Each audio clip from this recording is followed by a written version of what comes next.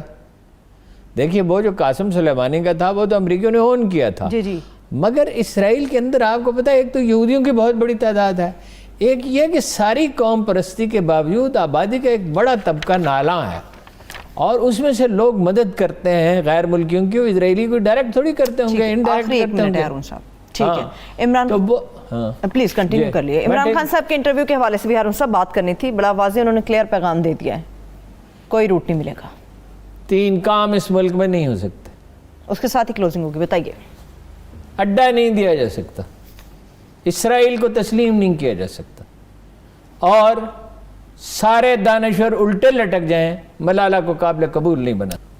حکومت میں بھی حیرت ہے کہ بھائی لوگوں کو اعتماد میں لیں، بات کریں الیکشن کمیشن میں، لیکن یہ حکومتی حلقوں سے بات کیا تو وہ کہتے ہیں کہ وہاں ایک رکن ہے جس پہ نون لیگ اثر انداز ہوتی ہے، وہ نامزد ان کے سب سے قریبی دوست نے کیا تھا ویسے عمران خان کے. اچھا، عمران خان کا المیہ یہ ہے کہ ارد گرد اللہ کے فضل و کرم سے ایسے آدمی ہیں جو اپنے دھڑے اپنے گروپ بناتے ہیں، تو وہ ایک یعنی ٹکراؤ کسی کیفیت جو ہے ایک آئینی ادارہ ہے، حکومت کے ساتھ مل کے اس نے چل رہا ہے. اب ان کے جو اعتراضات ہیں بعض درست ہو سکتے ہیں.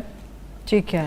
مثلاً یہ ہے کہ مشین کا استعمال، یہ ووٹر لسٹ جو ہے ناظرانہ بنایا. اب میری سمجھ میں ایک بات ویسے آئی نہیں، ویسے ٹھیک ہے الیکشن کمیشن کا اختیار ہے کہ نادرا کو الگ ووٹنگ کا اپنا ووٹر لسٹ بنائے گی، وہ تو اس کے پاس تو اپ ٹو ڈیٹ ایک لسٹ ہوتی ہے. ایسا ہی ہے. دوسرا یہ ہے کہ آبادی کی بنیاد پہ نہیں، ووٹروں کی بنیاد پہ انہوں نے کہا ہے نا، وہ کہتے نہیں آبادی کی بنیاد پہ آئین میں لکھا ہوا. اس میں مسئلہ اس میں فرق کیا ہے؟ آبادی تو ہے نا، مثلا کراچی کے ایک حلقے کی آبادی مختلف جگہوں پہ آبادی کی نوعیت مختلف ہوتی ہے. 5 لاکھ کی آبادی ہے، مطلب اس 5 لاکھ کی آبادی میں ووٹر جو ہیں حیرت انگیز طور پہ 3.5-4 لاکھ ہو سکتے ہیں. مطلب ان کی فیملی جو ہیں پختونخوا میں ہیں، بلوچستان میں ہیں، سرائکی بیلٹ میں ہیں، جابز کے لیے لوگ جاتے ہیں. اسی طرح پشاور میں ہے، لاہور میں ہے کہ دیہات سے لوگ آتے ہیں، تو وہ بعض اوقات شناختی کارڈ وہاں کا بنا لیتے ہیں. ویسے وہاں تو بڑا گھپلا ہے. کراچی میں ایک دلچسپ بات بیچ میں آپ کو بتا دوں، اس کا موضوع سے تعلق نہیں. اگر کراچی کی دوبارہ مردم شماری ہوئی، سیٹیں پنجاب ان کی سندھ اسمبلی کی 42 سے کوئی 80 ہو جائیں گی، اور مطلب پیپل پارٹی کے لیے بڑی مشکل ہو جائے گی، اور قومی اسمبلی کی بھی ان کی بڑھ جائیں گی، کوئی 42 کے قریب ہو جائیں گی. تو ایک بڑی عجیب یونیک سچویشن پیدا، اس لیے اس کو روکنے کی بڑی کوشش کی جا رہی ہے. اس میں پنجاب کی افسرشاہی کا بھی ایک افسوسناک کردار ہے، کچھ لوگوں کا، لیڈروں کا بھی. اس لیے کراچی کی آبادی زیادہ ہے تو اس کو حصہ زیادہ ملنا چاہیے بجٹ میں، بلوچستان کو بھی زیادہ ملنا چاہیے، اس کو پسماندہ ہونے کی وجہ سے ملنا چاہیے. خیر، بہرحال ایک اعتراض ان کا، آبادی جو ہے ضروری نہیں ہے کہ ووٹروں کا تناسب ہر جگہ ایک جیسا ہو. انہوں نے کہا ووٹروں پر، تو انہوں نے کہا نہیں آبادی پر. پھر انہیں ووٹنگ مشین پہ اعتراض ہے. بھائی بھارت میں 20 سال سے ہو رہے ہیں، 5-6 الیکشن ہو گئے لوک سبھا کے، اور صوبائی اسمبلیوں کے بے شمار ہو گئے، اور بلدیاتی اداروں کے تو لاتعداد سینکڑوں کی تعداد میں ہو گئے شاید، مختلف جگہوں کا اگر شمار کیا جائے. کوئی پرابلم وہاں نہیں پیدا ہوا. بھائی کیا وہ اقبال کا شعر، آئین نو سے ڈرنا، طرز کہن پہ اڑنا، مشکل یہی منزل یہی کٹھن ہے قوموں کی. ٹیکنالوجی کو آپ کیسے روک سکتے ہیں؟ البتہ یہ اس میں اہتمام ہونا چاہیے. وہ پچھلی دفعہ سسٹم فلاب ہوا تھا تو آپ کے پاس اہل لوگ نہیں تھے نا، اہل لوگ نہیں تھے پراپر. پاکستان میں تو بڑے اچھے انجینئر ہیں آئی ٹی کے، بڑے بڑے شاندار، چھوٹے اداروں کے بعد ہیں. یہ شوکت خانم نے ایک ہاسپٹلس کے لیے بنایا تھا پروگرام، $2 ملین میں بیچتے ہیں، جس میں ہاسپٹل میں ہر وہ چیز جو مریض، اس سے متعلقات، دوائیاں، ڈاکٹر، سٹاف کی کارکردگی، ہر چیز اس طرح. یہ 10-15 سال پہلے بنایا تھا، اور 2 گھنٹے میں وہ ڈیٹیکٹ کر دیتا اگر کہیں کوئی خرابی ہو، 2-3 گھنٹے میں. تو وہ $2 ملین کا بھیجا. پاکستان میں آئی ٹی کے ماہرین تو اگرچہ سائز بڑا نہیں مگر ماہرین بہت اچھے ہیں، یہ نہیں. اچھا پھر وہ کہتے ہیں اوورسیز پاکستانیز کو تو ووٹنگ کا رائٹ دیا ہی نہیں جا سکتا. ان سے مسئلہ کیا ہے؟ یہ بڑی حیرت انگیز بات ہے. کل ایران کے الیکشن ہوئے ہیں، 123 ملکوں میں ایرانیوں نے ووٹ دیا، 123 ملکوں میں 230 پولنگ سٹیشن بنائے گئے. تو یہاں پہ پھر مسئلہ کیا ہے؟ اچھا، اور جو ووٹ پڑے وہ حکومت کے خلاف پڑے، کیونکہ جو بیرون ملک ایرانی ہیں وہ تو حکومت کے خلاف. یہاں مسئلہ یہ ہے کہ پی ٹی آئی کے ووٹر ہیں، ٹھیک ہے نا. اچھا اس میں ہر کوئی اپنی سہولت دیکھتا ہے. ٹیم تو حکومت کی اچھی ہے, بابر رحمان ہے, اپنا وزیر قانون صاحب ہیں, فروغ نسیم صاحب ہیں, خالد وہ ہیں, خالد جاوید صاحب ہیں, ٹیم اچھی ہے. لیکن بہرحال بڑی جلدی میں پاس کیا, مگر 18ویں ترمیم اس سے زیادہ جلدی میں پاس ہوئی تھی جو لاتعداد قوانین پر مشتمل تھی جس کو کسی نے پڑھا ہی نہیں تھا. بیٹھ کے بات ہونی چاہیے. مجھے یہ سمندر پار پاکستانی والا جو معاملہ ہے نا اس کا بڑا کلک ہوا. بس آپ ان کے 29 بلین ڈالر کھائیں, اس سے اپنی اکانومی چلائیں, آپ کی تو 23-24 بلین ڈالر کی ساری ایکسپورٹ ہے, مگر ان کو ووٹ کا حق نہیں دیں گے. نواز شریف صاحب بھی تو امریکی دیتے ہیں, ایرانی دیتے ہیں, سب دنیا میں بہت سے ملک دیتے ہیں, آپ کیسے نہیں دیتے ان کو ووٹ؟ ایک اوورسیز بیٹھ کے یہاں پہ نون لیگ کا لیڈر یہاں پہ لیڈ کر رہا ہے ان لوگوں کو, تب اس کا کوئی پرابلم نہیں ہے, مگر اوورسیز پاکستانیوں پہ مسئلہ ہے. اب انہوں نے سوچا نا سر جوڑ کے بیٹھیں گے, اے پی سی بلا لی نا شہباز شریف صاحب. حکومت نے بھی مذاکرات کرنے کا سوچ رہی ہے, تھوڑا میرا خیال ہے جلدی میں کیا ہے. ابھی خیر وہ قانون تو نہیں بنا, ابھی سینٹ میں جائے گا, گیا ہے شاید, بھیج دیا شاید, ہاں جی, وہاں انہیں امید ہے منظور کرا لیں گے. ٹھیک ہے, تو شہباز شریف صاحب کی اے پی سی کا کیا نتیجہ نکلے گا ہارون صاحب؟ انہوں نے بھی تو کہا ہے کہ سب جماعتیں مل کے بیٹھیں گے, ہم فیصلہ کریں گے بل کے اوپر کہ کیا کرنا ہے ہم نے. بہت ظاہر ہے اس کی ڈٹ کے مخالفت کریں گے. جو بھی کام حکومت کرے گی, جو بھی اپوزیشن ہوگی, صرف یہی اپوزیشن نہیں, وہ اس کی مخالفت کرے گی. دیکھیے نا الیکشن میں ویسے کوئی طریقہ ہونا چاہیے کہ فیئر الیکشن ہو سکیں. یہ بہت بڑی رکاوٹ جو ہے وہ دور ہو جائے گی, ایک ایسا الیکشن جس کو سب لوگ قبول کر لیں گے. اب ہوتا یہ ہے پیپل پارٹی زیادہ مخالفت کرے گی نون لیگ سے. نون لیگ کی تو ووٹ ہے نا, پیپل پارٹی تو کم از کم 8 سے 10 سیٹیں دھاندلی سے جیتتی ہے قومی اسمبلی کی, اور اس کو نظر انداز کیا گیا اس لیے کہ ایک طرف تو نون لیگ جو ہے وہ مد مقابل کھڑی تھی اور دوسری بڑی پارٹی بھی ناراض ہو جائے, اور ان کو تو پورا پرمٹ ملا ہوا تھا.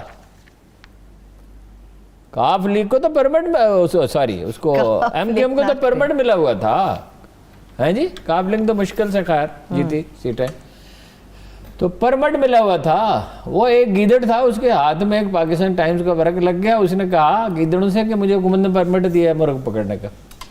تو ایک دن انہوں نے کہا ہمیں بھی کھلاؤ مرغ. تو جب وہ اندر گئے مرغی خانے کے داخل ہوئے تو وہ چوکیدار پل پڑے ان پہ. تو اس نے کہا چاچا لائسنس دکھاؤ ان کو. اس نے کہا ان پڑھ ہیں, انگریزی نہیں جانتے یہ. ان کو تو لائسنس ملا ہوا تھا.